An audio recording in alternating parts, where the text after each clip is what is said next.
سورہ جمعہ قرآن مجید کا 62واں سورہ ہے اور اس کے آغاز کی یہ 3 ابتدائی آیات ہیں۔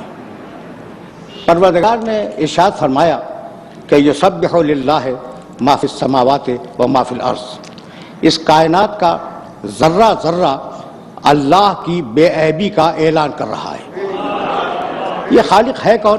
الملک القدوس العزیز الحکیم، یہ بادشاہ ہے، قدوس یعنی بے عیب ہے، عزیز یعنی غالب اور طاقت والا ہے، حکیم یعنی منصوبے کے بغیر کسی کام کو انجام نہیں دیتا۔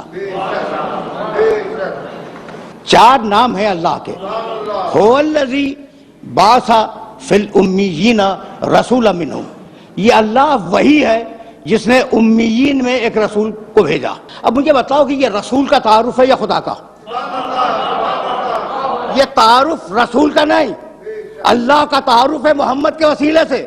تو اللہ اپنے تعارف میں محمد کو اپنا وسیلہ بنائے، تو ہم اگر اپنی نجات کے لیے اسے وسیلہ بنا لیں، لو انزلنا هذا القرآن على جبل لرأيته خاشعا متصدعا من خشیۃ اللہ، سورہ حشر 59واں سورہ قرآن کا۔